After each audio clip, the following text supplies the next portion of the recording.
And with that said, we are going to bring in Gavin and Carmine to have a little discussion about what to expect on the upcoming midterms. Good morning, gentlemen. Hey, good morning, Jim.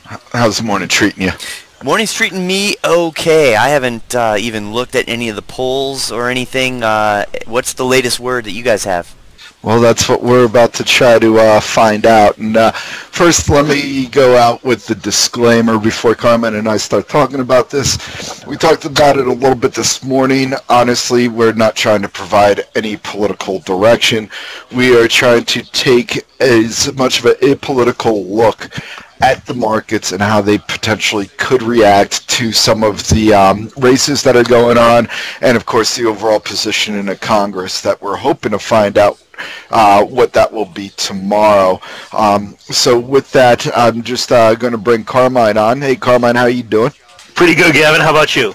Not too bad, not too bad. I would say for anybody that's looking to kind of follow along on this conversation, Carmine posted a pretty nice preview for us earlier on the midterm election at 9:07. You could find it under the SPY ticker, in which he does a nice job at laying out what some of the items we'll be looking at are in terms of the overall elections, and then some potential scenarios that could play out, as well as a couple of the state ballot measures, which we will get into all that with him right now. So, Carmine, have you been able to catch your breath yet this morning? I know you've been pretty busy. Pretty busy, but I'm ready to go. Okay, let's take a look at this then. So obviously we got the House and Senate up for grabs at the moment, and a number of governor's seats, which for me always seems to kind of get swept under the table. But first, let's take a look at the House. And I know in your preview there, you had laid out that at the moment, the Democrats need to gain 23 net seats to win control of the House of Representatives, and they need to gain control of the Senate.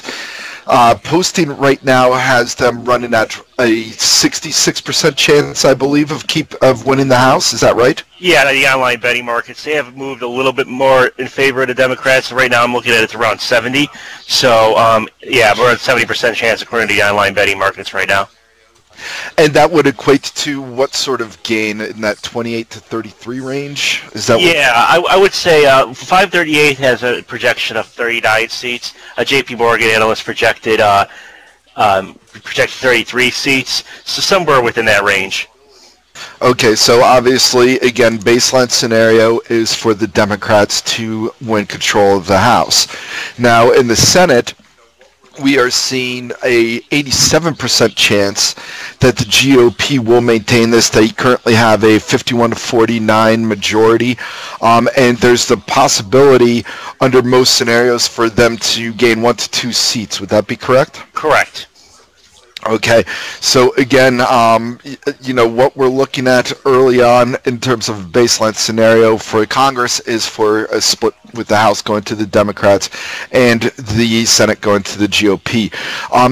The governorships are a little less reported. Do you want to run down and give us some insight onto how many states are up right now and where that's leaning at the moment? Yeah, there's over 30 governorships that are going to be on the ballot. One of the key for the Democrats are going to be the states of Georgia, Florida, Wisconsin, and Ohio. These are states that President Trump carried in his election.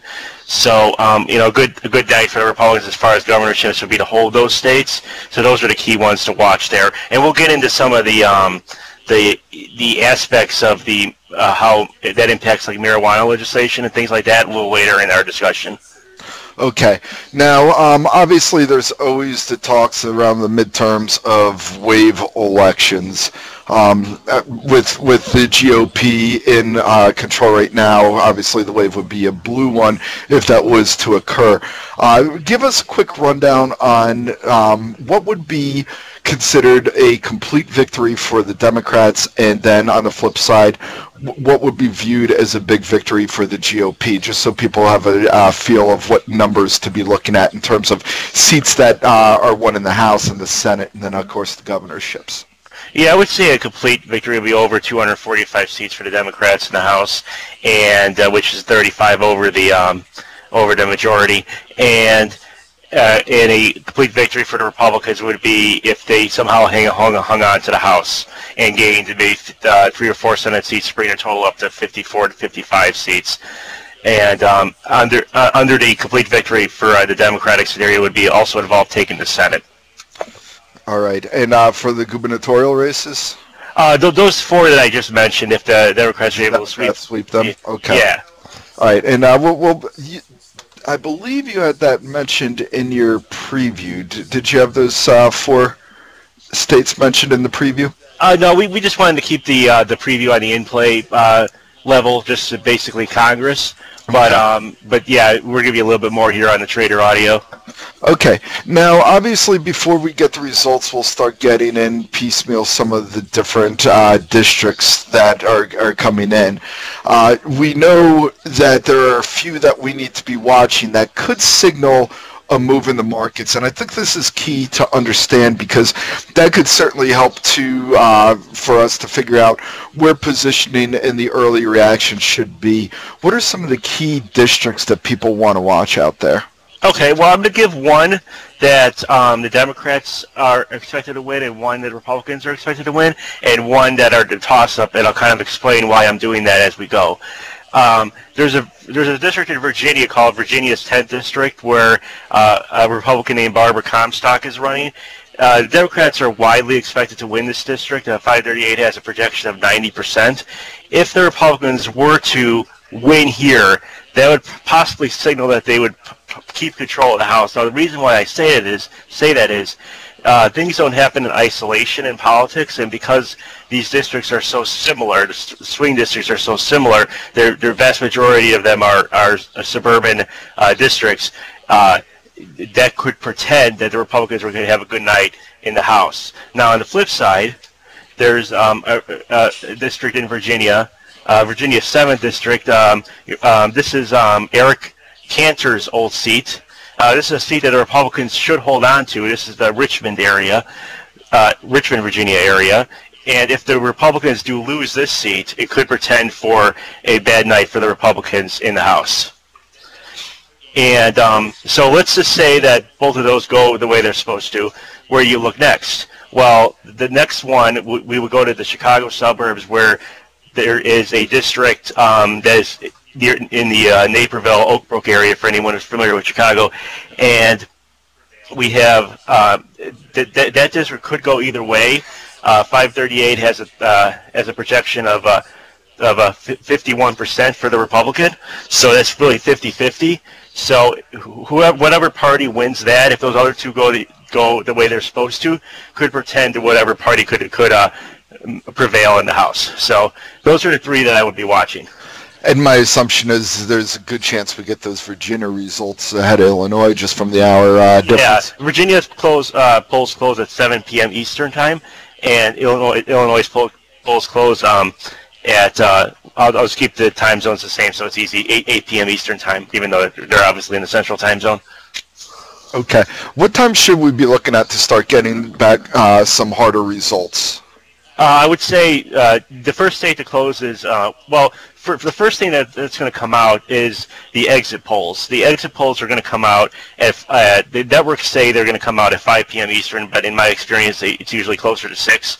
So one of the things that you're going to have to watch for those is, now this is a disclaimer here, these are not exactly always accurate, but one of the things to watch for is one of the first numbers they're going to release is the president's approval rating among the people that voted.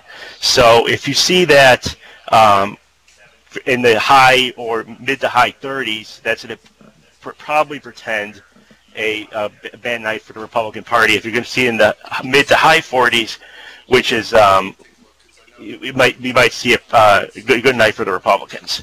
So, and then the first poll closing is going to be Indiana at 7 o'clock or 6 o'clock Eastern rather, and then that's a key Senate race there to watch there as well. Okay, let's go through your scenarios here then, and we'll just take a look, because I know I was going to ask you about some of the different different ramifications for some sectors, but I think the way you laid it out in your scenario is pretty nice. So scenario one is obviously the baseline we've been talking about, with the Democrats taking the House and Republicans holding on to the Senate. Let's say the polls are correct and this falls through. There's certainly been a lot of people that are concerned about how I don't want to say concerned, but changes to how the government's currently running. Obviously, talks around the budget and also around the use of the debt ceiling as a weapon, as we've seen in the past, used by parties that aren't holding the presidential seat at the time. Let's go through some of these infrastructure. There has been talks that this could be an area where there could be some crossing the aisles and some handshakes across the aisles to get a deal done. What's your take on infrastructure under a baseline scenario? It's definitely more possible than it has been. It just depends on what the program's going to cost, and because you're still going to have, under any scenario, you're still going to have enough Republicans in the Senate to filibuster it if they want to. So it's just going to be. It's really hard to say right now until we see the bill if that's going to be something that they can come across the aisle on. But if the president supports it, I think the Republicans will be hard pressed to go against them. So it just depends on what the president's going to say on that. I think this will be one of the first topics that will come up after the election. And if the president signals that he will support it, then I think you can buy some of these infrastructure names, such as FLR, KBR, ACM, JEC, and etc. Okay, technology regulation. Obviously, it's been a hot topic. Certainly, a headwind for the FANG names. Where do you see this playing out in this base case scenario? Yeah, President Trump did an interview on HBO last weekend where he talked about regulating technology companies. This is kind of has the support of the more conservative members of the Congress and the more liberal members of Congress. So this is something that they definitely can work together on, and I wouldn't be surprised if this is one of the priorities that they put forward. Okay, banking regulation, something that I've followed pretty closely here. I know that there's one of the things, obviously, in the House, and perhaps you might be able to list a few of them, but for me, I know the House Financial Services Committee is something that would see a new chairman. There's been talks about concerns about the deregulation there and the process being stopped, but it seems like the GOP's gotten a lot of that deregulation already through.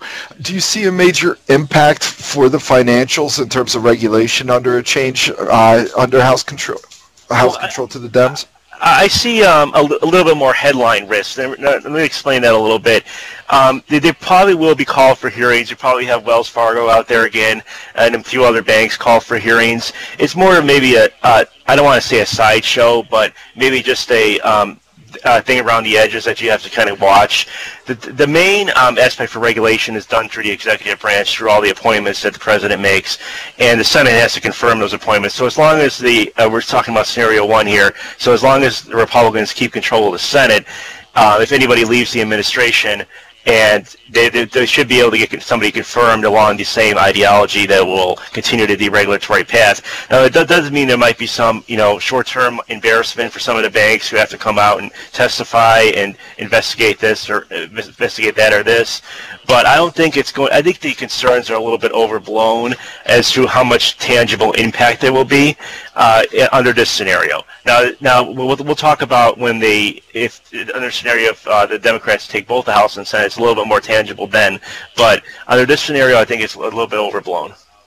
Okay, and then drug prices seems to be another area of potential compromise. Yeah, New York Times reported that the Democrats are willing to work with the president on the drug price legislation. Now, their statements were kind of vague, so I'm not exactly sure what that means exactly, but we should be able to get more information on that once the new Congress is in place. All right. Scenario 2, you have listed as the Republicans keeping control of the House and the Senate. Obviously, it would probably feel a lot like business as usual from the last 2 years here. For trade agreements, do you see anything changing with the North American trade agreement or discussions with Mexico or Canada under this scenario? No, I think it'll be smooth sailing for this trade agreement. Now, this trade agreement has gotten bipartisan support.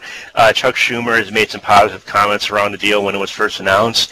So I do believe that this will get through Congress either way, but it'll definitely be a little smoother sailing under a Republican-controlled Congress. So one of the big things that's been floated around in the past, and it just seems to be more whispers in the background, it hasn't really seemed to have a lot of legs, is the idea of capital gains tax reductions through inflation accounting. The basic gist of this for anybody listening is that you'd be able to keep more of your capital gains looking at inflation cost accounting measures here. What do you see as the chance of this coming through? Will this be a hot topic, or is this just something that's kind of floated in the background that never really gains much legs? It might get floated in the background again, but again, as far as even if the Republicans have both houses of Congress, they're not going to have 60 votes to break a Democratic filibuster. So we're basically at the same point as where we were before with some of these other tax proposals. They're going to have to find a way for that plan to be paid for in some other way to get some bipartisan support. But just having the capital gains indexed to inflation and having no other offsetting revenue is probably not going to fly very well in the Congress unless there's spending offsets or revenue offsets, I should say. Okay.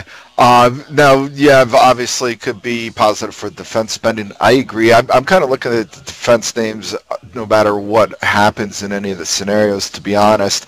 But obviously the Republicans are generally viewed in favor of strong defense spending. So that makes this the one space that you'd certainly be eyeing up in your scenario too, I would assume, correct? Yeah, this is one of the more... The other 2 points that we talked about as far as the trade agreement and the capital gains tax, those are more things that are being floated out there that are possible that I included there. But the defense names are probably going to be the big winners under scenario 2, because that means that the president's very favorable to increase defense spending, and most Republicans are, so this is probably going to continue to go forward. We do have the budget in place through October of 2019, through September of 2019, so this issue won't come up again until the fall of next year, but when it does, more than likely, under this scenario, defense spending will be either kept at the same levels which it is now, or even increased.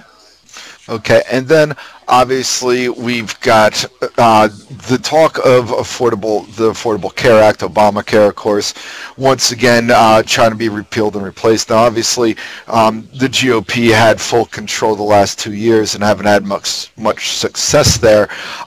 Do you think that they would once again try to repeal and replace this, or look at some sort of different variation to go after these names again?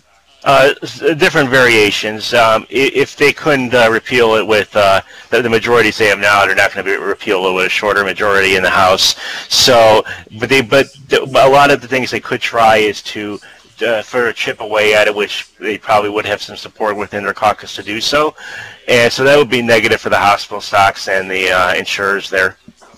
Okay. Scenario 3 would, of course, be the blue wave with the Democrats winning both the House and the Senate. I'm just seeing that, in terms of percentage-wise, from what I've seen, our Scenario 1 is running at about 79%, Scenario 2, 14%, Scenario 3, 7%. So please don't take this as being called Scenario 3 as any sort of blue or red leaning. But if we were to see a blue wave come in and the Democrats take both the House and the Senate, obviously, one of the thoughts for the markets would be the House and Senate coming in after the tax reform bill. But that's still going to be just about impossible for them to do, correct? Correct.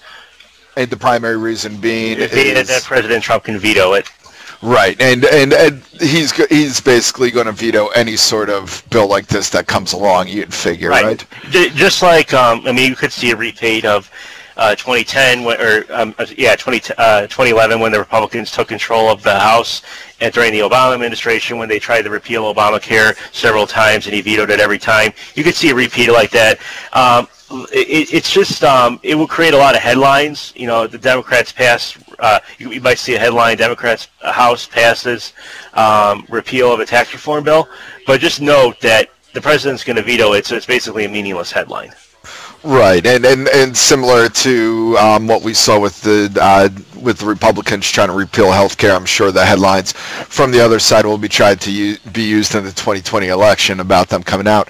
But would there be any sort of scenario under a reform to the tax bill that would be accompanied with a strong infrastructure spend bill? It could be. It depends. I don't think the president is willing to budge on the tax reform bill. He's been campaigning pretty strongly that he will not, in any circumstance, change the tax reform bill, because that's one of his big accomplishments of the first 2 years. So I don't think so, but it's definitely possible if we can get some of the infrastructure spending there. But again, that's going to have some type of spending or revenue offsets to get some of the Republicans the budget-minded Republicans that are going to have to sign on for it as well. Because the infrastructure bill is going to need 60 votes in the Senate to pass. Okay. And obviously regulation reform will be another key item. And I know you've highlighted, of course, the financials and the fossil fuel companies here. Is there any sort of rollbacks that we'd be able to see under this, or is this once again something that the president could veto? Yeah, the president can veto the rollbacks of this. The main aspect of the regulatory agenda that this will impact is, let's say, there's people that the administration that leave, the Senate's going to have to confirm them. So let's say, for example, that a couple of department heads that are in the energy industry leave. The Senate's going to have to confirm somebody, and under a Democratic-controlled Senate, you're going to get somebody that's not under the same ideology, that doesn't have the same deregulatory mindset as the people that are there now that are doing that. So that's the main risk to the regulatory agenda, is that when and if, I'm not saying that people are going to leave, but if they do leave, it'll be tougher to get people confirmed that they'll continue that deregulatory mindset. All right. So let's, I think we've got into that. We've done a pretty thorough coverage over there. So one of the things that I'd want to take a look at is some of the state ballot measures that you've been talking about. Obviously, one of the hot things for the traders has been the medicinal marijuana and the recreational marijuana votes. Now, from my understanding, there are 4 states that will be holding actually it looks like 5 that'll be handling different votes on marijuana. Of course, we got Michigan and North Dakota, which is looking for the full legalization of recreational purposes. Missouri and Utah are basically sticking with the medicinal marijuana. Now, for me, I thought the Missouri one was interesting because it looks like there's a couple of different ballots out there that are looking at different tax levels for some of these names, and I think that really will be important on how it's projected out on potential earnings for some of these marijuana stock names that we've seen. But how are these trending in the polls at the moment? Do you have any feel on that? Yeah, these are trending toward passage. With everyone except for Utah, I believe. Now, there's prediction. Now, Utah's got it, medicinal marijuana, right? This is just the potential repeal of it. Is that correct? Recreational, I believe. Okay. Yeah. So, in most of those states, it is expected to pass. Another aspect would be the governorship races. Now, in Michigan, Georgia, Florida, Illinois, and Minnesota are 5 states. Are the five examples of states where there's governors that support recreational marijuana, so that could also be a positive for those names as well. Okay, one of the other possible fallouts for these names too, and I don't know if you have any feel for this, but a lot of talk about Jeff Sessions stepping down in the next couple of weeks. The idea basically being that it would be tough to find somebody that would be tougher on the anti-marijuana stance than Mr. Sessions. Has that played in at all to anything here? Has there been any further talks on that? I know that it doesn't really necessarily have to do with any of the GOP balloting or anything like that, but is that something that you're keeping an eye out on? Yeah, absolutely. It just depends on who he's going to be replaced with. Now, a lot of the names being floated out there, such as Lindsey Graham, for example, are their views are pretty similar to Jeff Sessions on that topic. But so it just depends on who he gets replaced with, and one, if he goes, and two, if again, I'm not saying that he will go, but if he does, it just depends on who he gets replaced with and what their stance on that is. And if their stance was made public before, we can look it up before. But if it's another guy, guy or girl that's not that hasn't really expressed a viewpoint on this yet, then we'll have to wait for them to either issue a policy or be asked about it. Okay. Another area that's going to be on a couple of state ballots here is this Medicaid expansion. Do you want to explain what's going on there and what some of the ramifications are for the insurers and hospitals? Yeah, this would be positive for insurance companies and hospitals. There's 4 states would have Medicaid expansion: Idaho, Montana, Nebraska, and Utah. Those are trending toward passage, I believe right now. Again, we'll have to wait for the final results, but right now the polling is indicating that those will pass. So this would be positive for the hospital stock under that scenario. Okay, another area that will be a hot topic will be some ballot measures on limiting fossil fuels and increasing use of renewable resources. You want to fill us in on some of the key states that we need to keep an eye out on for there? Yeah, Arizona, Nevada, Washington, Colorado will have ballot measures to limit fossil fuel and increase renewable resources. Now, I know, Gav, you follow the solar sector pretty closely. This would be positive for those guys, and negative for some of the smaller energy companies. Maybe Mike Triccarelli can give us some insight on which companies maybe in these particular areas do the drilling. Those might be negative for those names as well.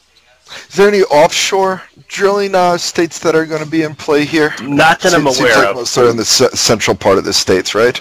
Yeah, not that I'm aware of. Okay. And these I haven't seen any polling on, so I'm not exactly sure what will get passed there. My guess is Washington's going to say yes, and maybe Arizona will not, but we'll see what happens. Okay, and obviously another hot topic for some people will be casino expansions. We've seen a lot of states that have started legalizing with the hopes of garnering more tax revenue for the state. Are there any states that we should be watching for, and what would be the potential implications for some of the casino names? Yeah, Florida has a there's one ballot measure. Florida has a ballot measure if the state wants to limit gambling expansion.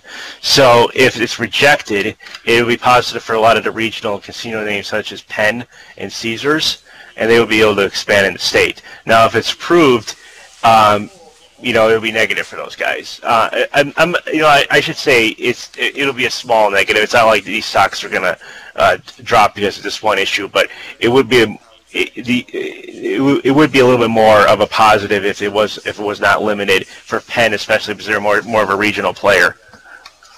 Okay, a couple of off-topic questions here. I know, obviously, President Trump's use of Section 232 has been a key element of how he's handling a lot of these trade negotiations. Is there any scenario where this changes at all, or is this something that's kind of really out of the congressional hands? Well, it's not out of the congressional hands, but they would need 2/3 of both houses to override anything that the president does on this, because he's going to veto. If they try to go after his, let's say they come up with a bill to repeal Section 232, which allows the president to do the steel tariffs and some of the other tariffs on Pacific countries, the president would veto it, and the Congress would need 2/3 of each house to override it. So under any of the scenarios that we talked about, that's not going to happen. So it's just basically where we are right now as far as the trade goes. I would note, too, that a lot of the most vocal people in the Senate that were against the president's trade measures, such as Jeff Flake, are leaving. So, and a lot of the Democrats support the measure, such as Ohio's Sherrod Brown is very supportive of the president on tariffs. So, I think we'll just be exactly where we are on that. I don't think there's going to be anything that the Congress can do to change anything as far as the trade goes. What's interesting is that China. I know President Xi has indicated that he wanted to wait until after the midterms to get a deal on trade because he feels that with a new Congress he'll have a higher negotiating position. I just don't see that, and an analyst over at Raymond James kind of agreed with this because I don't really see that happening, because again, they're going to have to take 2/3 of each Congress or will write any veto that he does. The president's going to veto that immediately right when they pass it, if they even try. And if, to be honest with you, they probably won't even try because they know he's going to do it. So. Okay. And then one other aspect of this race that I wanted to cover is with the gubernatorial votes. A lot of talk about gerrymandering and the potential implications from the 2020 elections, but which is the next key read-through, obviously, for everybody. But you brought up an interesting point in terms of the timing of any sort of redrawing of districts on the electoral map. You want to just run down that and explain to us exactly what that's all about?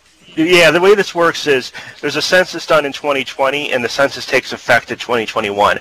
So 2020 elections going to have the same electoral presidential map as last time, and the House districts are going to be, barring any court challenges to them, which we've seen a little bit of, but barring any court challenges to them, they're going to be the same as they were this time.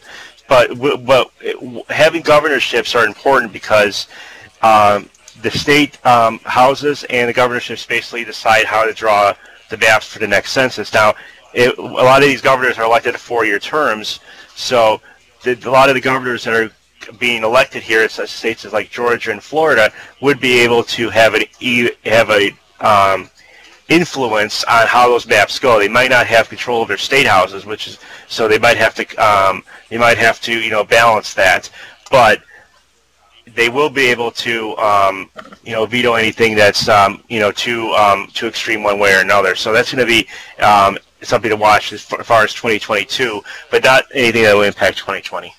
Okay. And barring any court challenges to the maps, which we have seen, but barring that, the governorships themselves won't be impacted until 2022.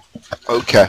And my last question for you, Carmine, and I think this is probably the worst scenario potentially for the market. Yep. What's the chances we come in tomorrow and there's a hanging Chad in some state district or anything along those lines where we're just kind of hung in limbo and do not have a winner? What are some of the chances? I believe you had mentioned Mississippi as an area where there's going to be a runoff election when we were talking earlier. But what's the chances of that happening, that we come in tomorrow and we don't know the final result? If I were able to handicap that, and I'm just going based on studying the way I've studied it, I would say maybe there's a 25% chance of that happening. Oh, that high? Yeah. The reason why I say that is because a lot of these districts. I don't know if you remember the Ohio special election that we had a few months ago in August. That one wasn't officially decided until about 2 or 3 weeks later. Now, we kind of knew which way it was going to go. So, but I'm just the reason why that number is a little higher than maybe expected is because I would say an official designation of which way it's going to go. Now, more than likely, we're going to have an idea. But as far as the Senate goes as well, there's a Senate race in Mississippi where there's two Republicans running and one Democrat. And if no candidate gets 50%, and I haven't seen a poll where that's happening, they will go to a runoff on November 27th. Now, if there's a scenario where the Republicans have a worse than expected night in the Senate, and let's say we wake up tomorrow morning and they have 49 seats, then control of the Senate will come down to that one race. Okay. on November 27th. So that's why I kind of factored in 25%, because I'm factoring in the chance of some House districts that are close, so we won't be able to call officially, even though we might know where they're going. And most importantly, this Mississippi runoff election, where there will be a runoff election, because I haven't seen one poll where there's one candidate that's getting over 50% in that special election. There's two elections in Mississippi, one where there's two people running where the Republicans are expected to win, and there's another one where there's three people running, and that one more than likely will be decided on November 27th, which is 3 weeks from today. Okay, no, that's interesting. That's higher than I would have expected. So, let's hope that we don't have this going on. Because I know, for one, I would like to get this in the rearview mirror and start looking ahead at 2019. But no, that's good to know that it's that high of a chance of us coming in tomorrow and still scratching our heads. So, all right, well, it's not a majority chance, though. So that's the thing, though. Right. So it's still a 1 in 4 chance, which is not probable, but it's possible. Okay, all right, no, that's good to know. All right, well, Carmine, thank you very much for all the work that you've done here. Again, I highly recommend checking out Carmine's midterm election preview that he posted at 9:07 under the SPY ticker. We will be posting a link to this for a replay for anybody that missed it or had an interest in listening to it again and following some of the key districts there. But Carmine, thank you very much for joining us. Thank you. All right, we'll talk to you soon.